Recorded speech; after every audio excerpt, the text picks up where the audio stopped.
Mad Rabbit, India's finest audio wearable brand, starting at 999. Priyanka Manimekalai இஷ்யூவை பேசுற மக்கள் கிட்டக்க என் கருத்து இல்லவே இல்லை. நான் மக்களுக்காக இந்த கருத்தை சொல்லவே இல்லை. அதை தரம் தாழ்ந்து பேசுற சில ஊடக ஆட்கள், அது அவங்களுக்குள்ள நடக்கக்கூடிய ஒரு மேட்டர். அவங்க கொஞ்சம் மெச்சூரிட்டி இல்லாம ஒரு தனி மனித வீடியோல ஒரு வன்மத்தை கக்கிட்டாங்க, ஒரு மாதிரியா நான் எக்ஸ்பிரசிவா வித்தவுட் நோயிங். இது என்ன மாதிரியான பேக் ஃபயர் ஆகும் நான் லைன் பண்ணி சொல்றேன். வித்தவுட் நோயிங் உன்னை காலி பண்ணணும்னு தான் என் நோக்கம் நான் பண்றேன்றது அவங்க வீடியோ பண்ணும்போது அது இப்படி ஆகும்னு அவங்களுக்கு தோணலை. நீங்க குக் வித் கோமாளியில வெளியில வந்ததுனால சட்டசபையில பெரிய மாற்றங்கள் வரப்போகுது, அதுல வரப்போகுது, இதுல வரப்போகுது, ஒரு மண்ணாங்கட்டியும் கிடையாது. இது தேசத்துக்கு தேவையான பிரச்சனையே கிடையாது. ஒரு பொண்ணை கொஞ்ச நாள் வரைக்கும் தூக்கி கொண்டாடிட்டு இருந்தீங்க. ஒரு பொண்ணு இந்த மாதிரி கடகடன்னு எனக்கு சுயநலம், எனக்கு செல்ஃப் ரெஸ்பெக்ட் இல்லையா, எனக்கு அது இல்லையா, இது இல்லையா, அப்ப நான் என்னப்பா எனக்கெல்லாம் செல்ஃப் ரெஸ்பெக்டா நான் உடனே அப்ப மிச்சம் அந்த ஷோல இருக்க யாருக்குமே இல்லையா? என்ன சொல்ல வரீங்க? Your territory is based on what is your talent and skill, not on who is your hierarchy authority. எனக்கு ஐடியில் இருந்தாங்கன்னா என்னோட மேனேஜர், என்னோட ப்ரோக்ராம் மேனேஜர், என்னோட ப்ராஜெக்ட் மேனேஜர் செய்வான். நான் என்னுடைய பிக் பாஸ் சீசன் ரிவ்யூஸ்ல பாத்தீங்கன்னா பிரியங்காவை கழுவி ஊத்திருப்பேன். நான் கேமை விமர்சித்தேன், கேரக்டர் அசஸ்னேட் பண்ணல, ஃபேமிலி அசஸ்னேட் பண்ணல. எல்லாருக்கும் கோவம் வருங்க, எல்லாருக்கும் கோவம் வரும், எல்லாருக்கும் சுயமரியாதை இருக்கு. அவன் ஏன் பொறுமையா உங்க அளவுக்கு 3.4 மில்லியன் பாப்புலாரிட்டி இல்லை, அதனால அவன் வீடியோ போடல, அவ்வளோதான் வித்தியாசம். நீங்க ஒரு பொண்ணை சேலஞ்ச் பண்ணோம் அப்படின்னு நீங்க நினைச்சீங்கன்னா ப்ரொஃபஷனல்ல நான் இதே சேனல்ல ஒன்னோட பெரிய ஆளாகி காட்டுறேன்னா இல்லையான்னு பாரு. அது மாதிரி தொடையை தட்டி அண்ணாமலை வசனம் பேசி அதை நீங்க ஒரு வீடியோ போட்டிருந்தீங்கன்னா நீங்க கெத்து. அதை விட்டு எனக்கு தொழில் தெரியும், ஏமா 6 சேனல்ல அந்த பொண்ணு தான் வருதுன்னு நீயே சொல்ற. அதாவது தரம் தாழ்ந்து பேசுபவர்களின் விமர்சனங்கள் எதுவும் உண்மை இல்லை. ரஷ்யா யுக்ரைன் வார் மாதிரி கொண்டு போயிட்டீங்க, அவ்வளோ சீன் இல்லை இங்க.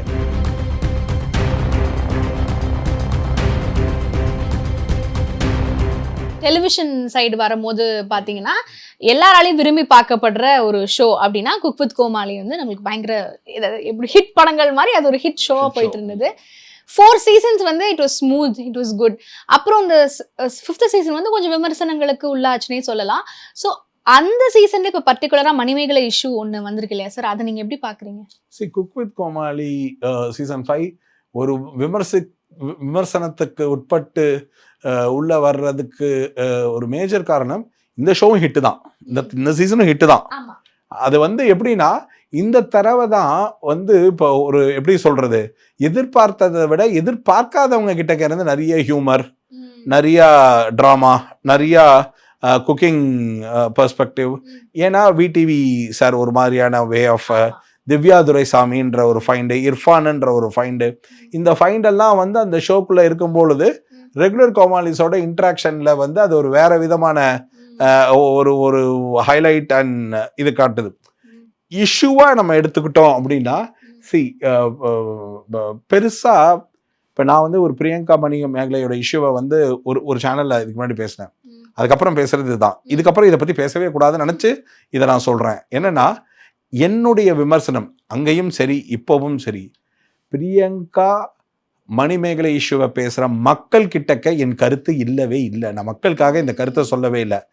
அதை தரம் தாழ்ந்து பேசுற சில ஊடக ஆட்கள், சில பேர், அதாவது சில ஊடகத்துல தனக்கு தெரியாத ஒரு விஷயத்த தெரிந்த வண்ணமா தெரிந்ததை கேட்டு, எனக்கு கூட தான் குக் வித் கோமாளி செட்டில் இருக்கக்கூடிய பல பேர் நண்பர்கள் ஃபோன் பண்ணி என்னென்ன தெரிஞ்சுக்கிட்டேன். ஆனால் எனக்கு அந்த மேட்ரு வேண்டான்றேன்.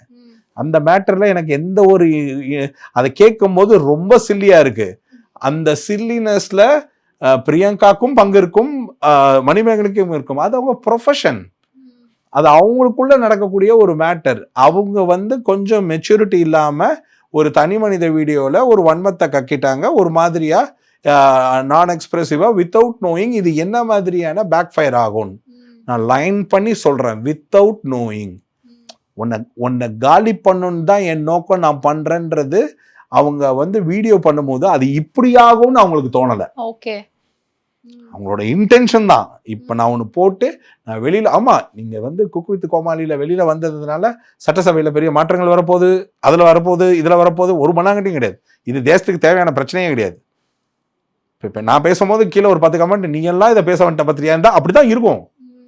ஆனா விஷயம் என்னன்னா, நாம் அதை ஏன் தப்பா பேசணும்? நீங்க உங்களுக்கு தெரியுமா, பிரியங்கா இந்த சேனல்ல இருக்கிற இவங்களுக்கு கிட்டக்க இது பண்ணாங்க, அவங்க இந்த பொண்ணு இதை பண்ணாங்க, இதெல்லாம் வந்து எப்படின்னா பேசுற நம்ம பொதுமக்கள் பேசல.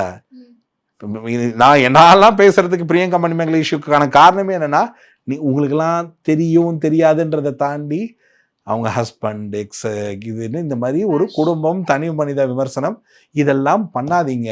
அவங்களுக்கு தான் என்னுடைய இன்டர்வியூவே தவிர பொதுமக்கள் நீங்க என்ன காட்டினாலும் நம்புவீங்க. நானே வில்லன் நானே ஹீரோன்னு சொல்லி யாரை காட்டினாலும் ஒரு பொண்ணை கொஞ்ச நாள் வரைக்கும் தூக்கி கொண்டாடிட்டு இருந்தீங்க. ஒரு பொண்ணு வந்து இந்த மாதிரி கடன்னு எனக்கு சுயநலம், எனக்கு செல்ஃப் ரெஸ்பெக்ட் இல்லையா, எனக்கு வந்து அது இல்லையா இது இல்லையா, அப்போ நான் என்னப்பா எனக்கெல்லாம் செல்ஃப் ரெஸ்பெக்ட்பா நான் உடனே அப்போ மிச்சம் அந்த ஷோவில் இருக்க யாருக்குமே இல்லையா? என்ன சொல்ல வரீங்க? எனக்கு ஒன்றும் புரியல. ஆங்கராக உங்களுக்கு ஒரு இன்னொரு ஆங்கர் கிட்டக்க வந்து இன்டர்வியூ இருந்ததுன்னா இது உங்களுடைய work related content, professional issue, இது உங்க ஒர்க் ரிலேட்டட் கண்டென்ட். இதுல செல்ஃப் ரெஸ்பெக்டை பார்க்கணும்னா விடிவி ராமரை பண்ணதுக்கு ராமர் வந்து இன்டர்வியூ கொடுக்கலாம், மாதம்பட்டியை குரேஷி பண்ணதுக்கு மாதம்பட்டி வந்து இன்டர்வியூ கொடுக்கலாம். இப்படி எல்லாருமே அந்த குக் வித் கோமாளியில செல்ஃப் ரெஸ்பெக்ட் இல்லாம தான் அந்த ஷோவே செல்ஃப் ரெஸ்பெக்டை மார்க்கேஜ் பண்ண மாதிரி தான் நடக்கும். நீங்க யோசிச்சு பாருங்க, இந்த ஷோ வந்து எப்படி நடக்கும்? ஒருத்தர் இன்னொருத்தரா அநியாயத்துக்கு மட்டம் தட்டுவாங்க. தன்னைய தாழ்த்தி பண்ற நிஷா இல்ல அந்த மாதிரி எல்லாம் இருக்காது. இன்னொருத்தங்களை கலாய்க்கணும், இர்ஃபானை கலாய்க்கணும், இர்ஃபான் உடம்ப கலாய்ச்ச பாடி ஷேமிங் பண்ணலையா ஒரு இடத்துல, யாரும் ஹர்ட். இப்ப மாதம்பட்டி சார் வந்து குக்கே இல்லை, இவரெல்லாம் வந்து இது பண்றாருன்ற விமர்சனம் இல்லையா, அவரு அந்த இடத்துல குக்கு இருக்காரு இல்லை அப்படின்ற அந்த விமர்சனத்தையே ஒரு காமெடியா பண்ணாங்க குரேஷி பேசும்போது. ஆனா அவங்களோட நட்பு அதை வந்து அந்த way of how you take. இப்போ மாதம்பட்டியோட எக்ஸ்பீரியன்ஸ் டுவர்ட்ஸ் த குரேஷி ஃபீல்ட்ல கிங்குன்னா மாதம்பட்டி சார் அவர் ஃபீல்ட்ல கிங்கு. ஒரு ப்ரொடக்ஷனை அவங்க மீறி இவங்களை போட்டிருக்காங்கன்னா அவர் வந்து ஒரு நல்ல குக்கை அடையாளப்படுத்தினதுனால தான் அவர் பிராண்டே மாதம்பட்டின்ற அந்த பிராண்டு எங்கேயோ இருந்துச்சு. அந்த நல்ல குக்கை அடையாளப்படுத்தி ஒரு மார்க்கெட்டிங் பண்ண ஒரு மனுஷனை இந்த ஷோக்கு ஃபிட்டான்னு கேட்கறவங்களுடைய அறிவு எவ்வளோன்றதை பொறுத்து இருக்கு. அதுக்குதான் செஃப் தாமு இருக்காரு. சரிங்களா? செஃப் தாமுவோட வேலை தான் இந்த சோ கால்டு விஷயத்தை வந்து டேஸ்ட் பண்ணி அதோடைய ஹிஸ்ட்ரி ஆஃப் த ஃபுட்டு இதெல்லாம் பற்றி தெரிஞ்சுக்குது. நம்ம ஆளுக்கு தெரிஞ்ச அளவுக்கு இருக்கிற நாலேஜில் அவர் ஒன்று பண்ணுறாருல அந்த ஷோவை பொறுத்த வரைக்கும். ஈவன் அவர் எவ்வளோ ஜோவியலா, இதுதான் அவருக்கு ஃபர்ஸ்ட் சீசனாக இருந்தாலும் கோஆர்டினேட் பண்ணுறாருல. நீங்கள் என்னதான் இருந்தாலும் அதெல்லாம் கொஞ்சம் ஒதுக்கி வச்சுட்டு பாருங்க. அவரோட ப்ரொஃபைல் என்ன, அவருடைய போர்ட்ஃபோலியோ என்ன, அவருக்கு செல்ஃப் ரெஸ்பெக்ட் இருக்காதா? எத்தனை இடத்துல அவருக்கு ட்ரால் மெட்டீரியல் மாதிரி கலாய்க்கிறீங்க, அதுக்காக கீழே எத்தனை பேர் கமெண்ட் பண்ணி என்னைக்காவது அவர் அதை ஷோல ரியாக்ட் பண்ணியிருக்காரா? நம்ம ரோல் என்னவோ அந்த ரோல் பிளேல இதுதான் சேலஞ்சஸ் தான் ரஹ்மான் சார் சொல்றாரு. Your territory is based on what is your talent and skill, not on who is your hierarchy authority. எனக்கு ஐடியில் இருந்தாங்கன்னா என்னோட மேனேஜர், என்னோட ப்ரோக்ராம் மேனேஜர், என்னோட ப்ராஜெக்ட் மேனேஜர் செய்வான். நீங்க இருக்கிற உங்க சேனல்ல நீங்க வந்து எனக்கு தெரிஞ்சு உங்க சேனல்ல நான் பார்க்குற எத்தனாவது ஆங்கர்னு எனக்கு தெரியாது. உங்களுக்கு முன்னாடி இருக்கிற பல ஆங்கர்ஸோடையும் நான் பேசியிருக்கேன். சரிங்களா? நீங்க ஏதாச்சும் ஒரு கமெண்ட் பாஸ் ஆக தான் செய்யும். நான் ஒரு ஷோ பார்த்தேன், அது ஒன்றும் ஐ டோன்ட் திங்க் ஸோ, கொஸ்டின்ஸ்லாம் வந்து ரொம்ப ஐக்கியூவா இல்லை அப்படின்னு சொல்லும்போது ஒரு செகண்ட் நமக்கு என்ன தோணும்னா, அவங்க ஐக்கியூவா இல்லைன்னு சொல்லிட்டாங்க, நம்ம உடனே நம்ம ஐக்கியூ டவுன் அதெல்லாம் ஓ ஷோ தான் நான் பார்த்தேன் அப்படிதான் வரும், அப்படித்தான் வரும், வேற தான் பார்த்தேன், ஓ ஷோ தான் பார்த்தேன், அதுல ஐயே இல்லையே என்ன கியூ இருக்கு அப்படின்ற மாதிரி தான் இருக்கும். It is a natural hit. இந்த நேச்சுரல் ஹிட் ஒரு கேரவன்ல ஏதோ குருமா கர்மா எல்லாம் நடந்தது. சரிங்களா? சரி, இப்போ நான் என்ன சொல்றேன்னா, நான் வந்து ஒரு ஆங்கிள் இந்த விஷயத்த பேசுனதுக்கான காரணம், நான் என்னுடைய பிக் பாஸ் சீசன் ரிவ்யூஸ்ல பாத்தீங்கன்னா பிரியங்காவை வந்து கழுவி ஊத்திருப்பேன். ஆனா நான் கேமை விமர்சிச்சேன், கேரக்டர் அசசினேட் பண்ணல, ஃபேமிலி அசசினேட் பண்ணல. எனக்கு அவங்க கேமோடைய பேட்டர்ன் ஆஃப் பிளே பிடிக்கல. அங்க காம்படிட்டிவ் பர்சனை நான் அனலைஸ் பண்ணேன், எனக்கு சக்சஸ்ஃபுல்லா தெரிஞ்சுது. இங்க அவங்களுடைய கேமையோ அதையோ இதையோ ஷோவையோ இதெல்லாம் விமர்சிக்க நான் வரல. அவங்கள பத்தி நீங்க மணிமேகலை நீங்க ஒரு மேட்டர் போடுறீங்க, அந்த மேட்டரை வந்து எக்ஸ் ஆங்கர்ன்றீங்க, ஃபாலோடு பை என்னுடைய ஜாபுக்கு டாமினண்டா இருக்கேன்றீங்க. இது ரெண்டையுமே ஒரு இன்ஸ்டன்ஸா கூட உங்களால சொல்லி ஒரு பிரச்சனையை அட்ரஸ் பண்ண முடியலன்னா, இந்த டாமினன்ஸோடைய ரிஃப்ளெக்ஷன் எப்படி இருக்கும்னா, அதாவது எல்லாருக்கும் கோவம் வருங்க, எல்லாருக்கும் கோவம் வரும், எல்லாருக்கும் சுயமரியாதை இருக்கு. நீங்க சொல்றது சுயமரியாதைய வீடியோவாகவும் டெக்ஸ்டாகவும் போட்ட உங்களுக்கு தான் இல்லை, உங்களுக்கு ஆதரவாக பேசினாலும் சரி, உங்களுக்கு ஆதரவாக பேசுகிற மக்களுக்கும் சரி இந்த சுயமரியாதை இருக்குது. ஏன் உங்களுக்கு அது அவ்வளோ பெரிய அதிர்வலைகளாக உங்களுக்கு சேர்ந்துச்சுன்னா, எல்லாரும் வாழ்க்கையில் அதை கடந்து வந்திருக்காங்க. அவன் ஏன் பொறுமையாக உங்கள் அளவுக்கு 3.4 மில்லியன் பாப்புலாரிட்டி இல்லை, அதனால் அவன் வந்து வீடியோ போடல, அவ்வளோதான் வித்தியாசம்.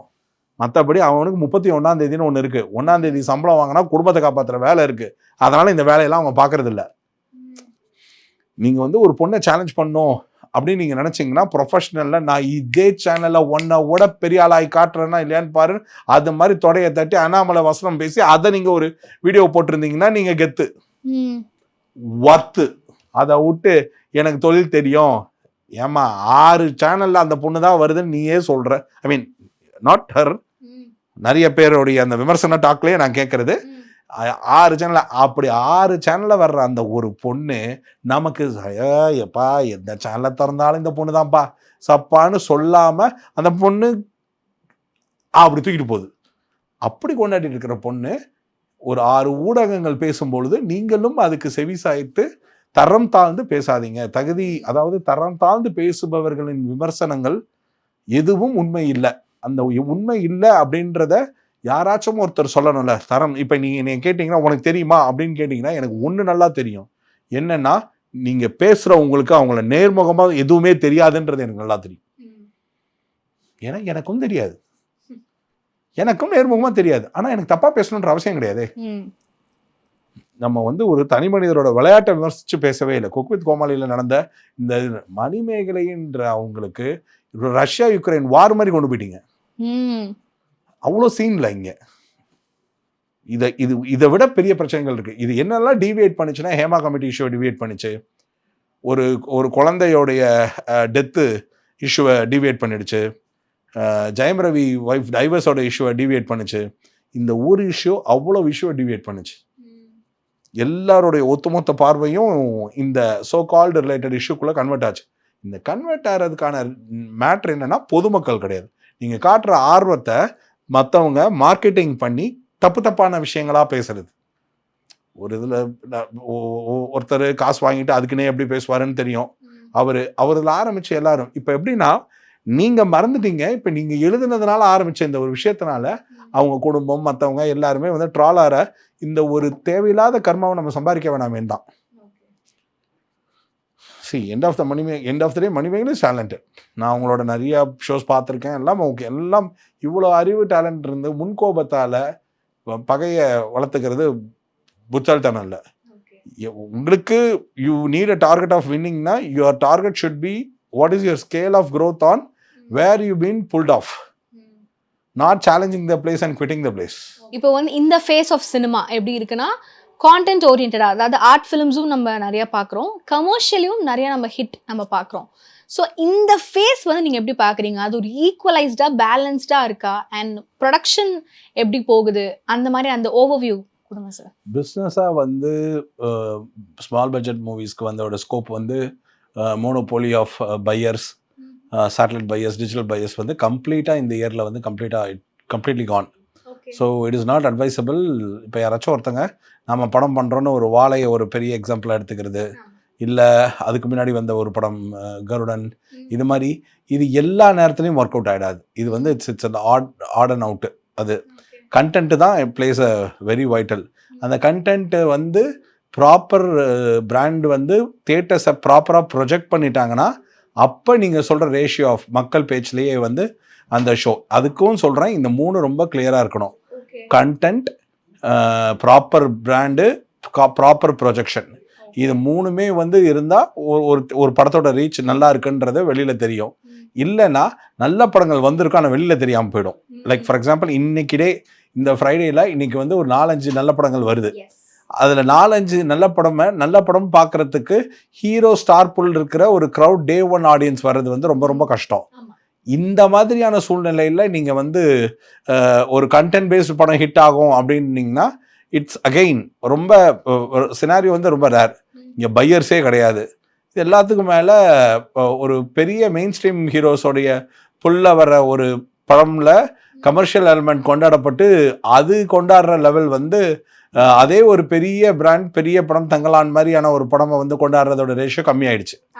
ஸோ இது வந்து இப்போ ஒரு ஜெயிலரோட சக்ஸஸும் ஒரு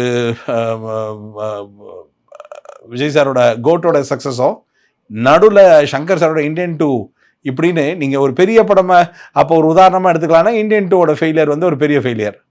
சரிங்களா? அப்போ அது கமர்ஷியல் சினிமான்னு பார்த்தா இங்கே என்னன்னா இப்போ வந்து எது உங்களுக்கு கண்டென்ட்ல ரிலேட்டபிளி உங்களை ஈர்ப்பு ஜாஸ்தியாக இழுக்கிற ஒரு ஸ்டார் வேல்யூ படமும் எங்க ஸ்டார் வேல்யூ இல்லாமல் கண்டென்ட் மட்டுமே தன்னை ரிலேட் பண்ணி எமோஷ்னலாக இப்போ வாழையோட பெரிய சக்ஸஸ் இன்னைக்கு ஒரு 20 கோடி ரூபா பண்ணியிருக்கு அப்படின்னா அதோட பெரிய சக்ஸஸ்க்கு காரணம் அந்த கண்டென்ட்டு, அந்த கண்டென்ட்டோட ப்ரெசன்டேஷனு.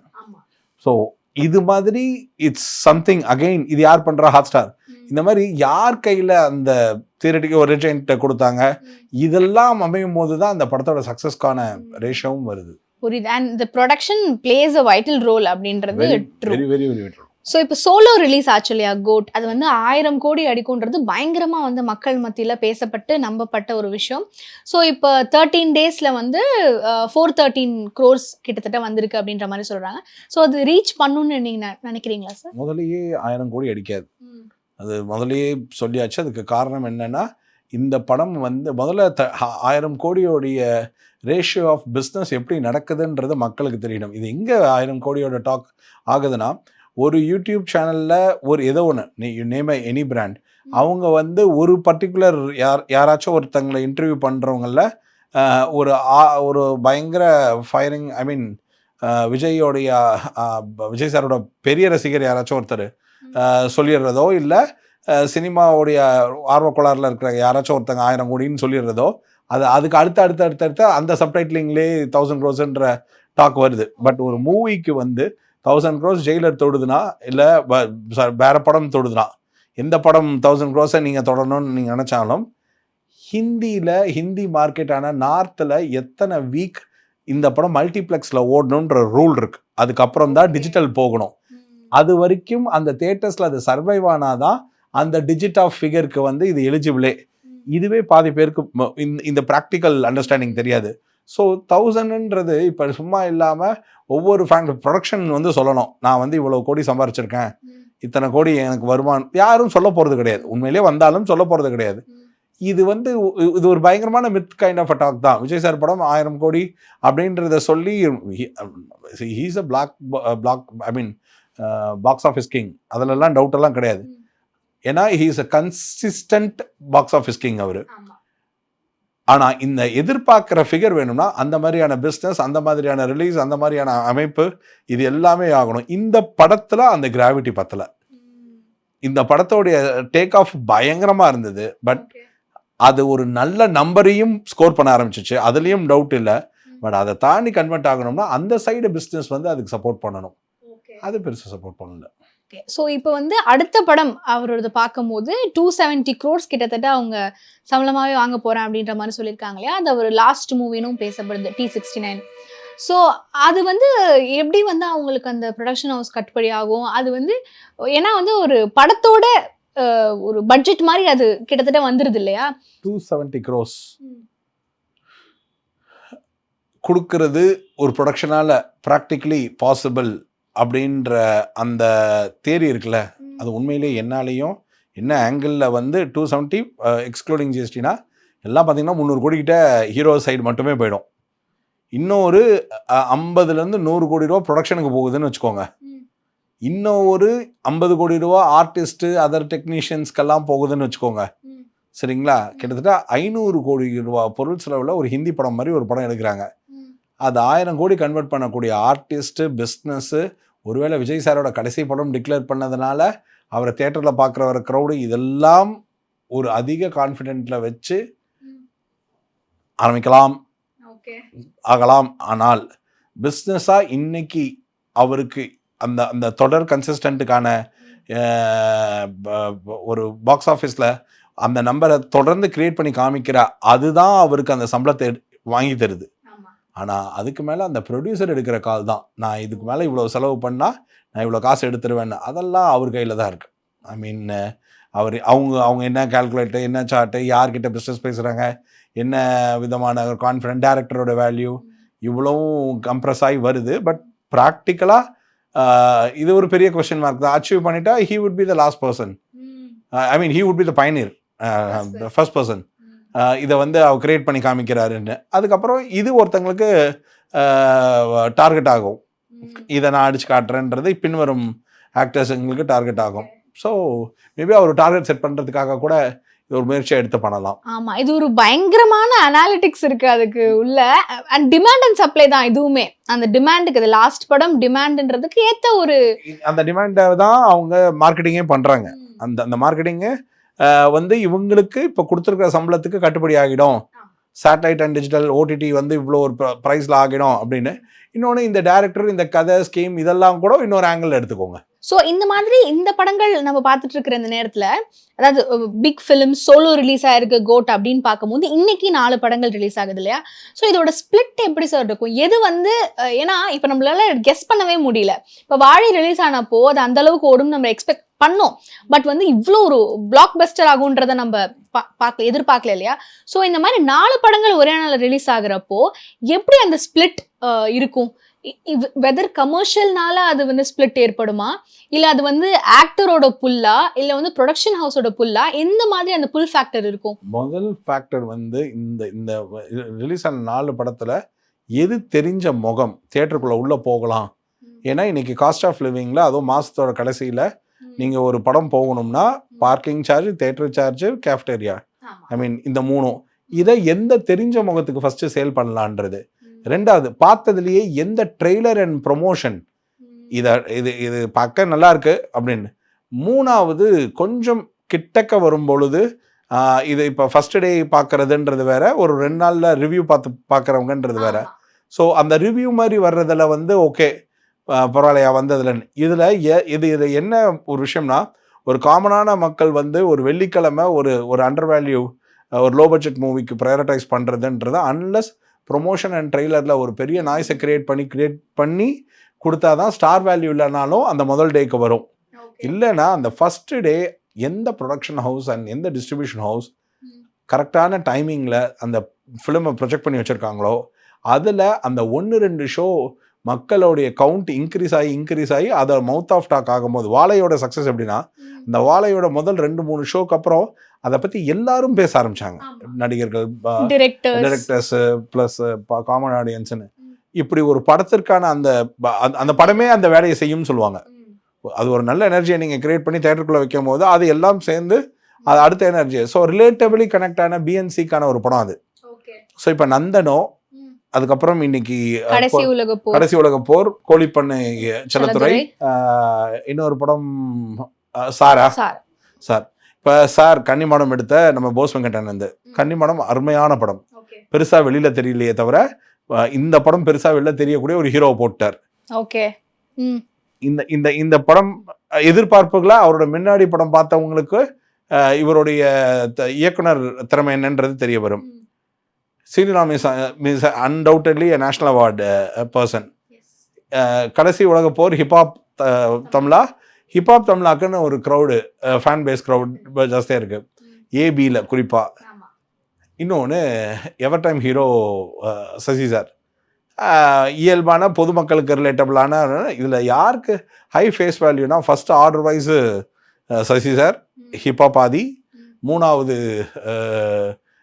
விமல், 4வது கோழித்துறை. இது நம்ம ஆர்டர், சரிங்களா?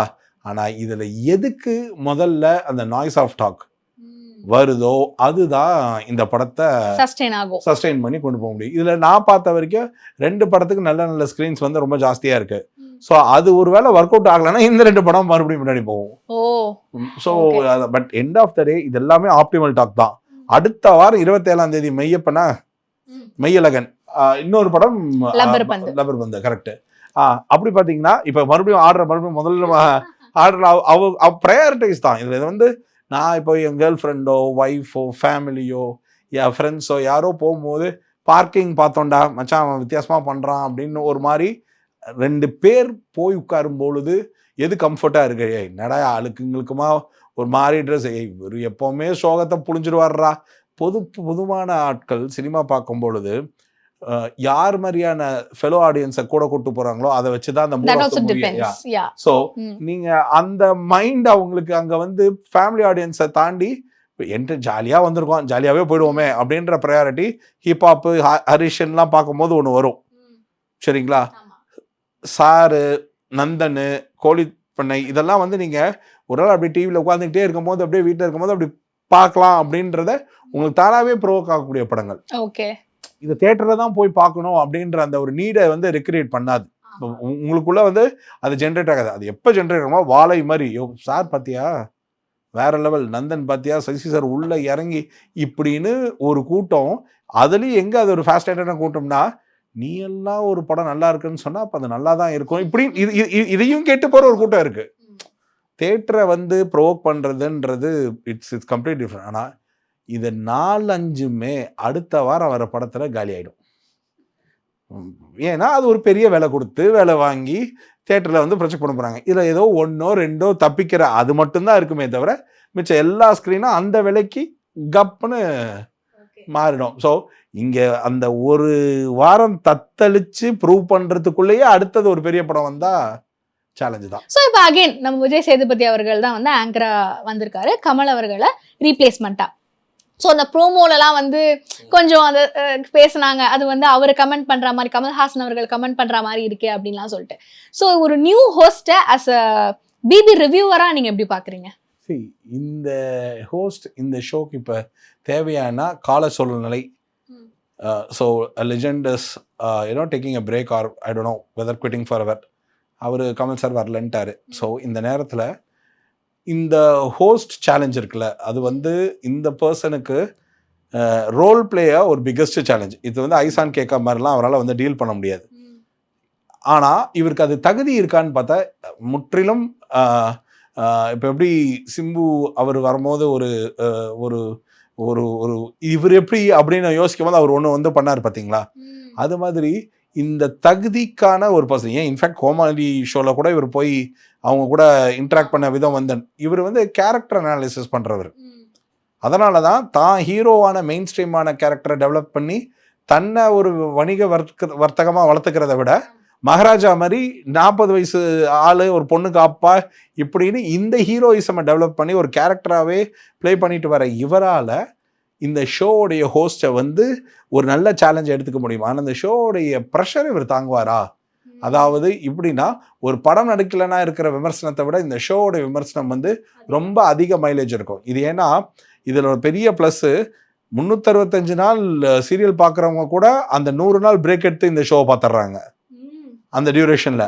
ஸோ நீங்கள் வந்து இந்த தேட்டர் ஆடியன்ஸ்ன்னு சொல்லுவாங்க, ஒரு இத்தனை தேட்டரில் ஃபுல்லு இது வந்து இது உண்மையிலேயே குரோர் கணக்கில், அது போக லட்சக்கணக்கில் வந்து ரிவ்யூவர்ஸ் உடைய வியூஸ் பார்க்குற கூட்டம் வரும். இப்போ பேசுறது என்னமோ 10 தான், லட்சக்கணக்கில் ரிவ்யூஸ் பக்கம் ஒரு பக்கம் போவான்.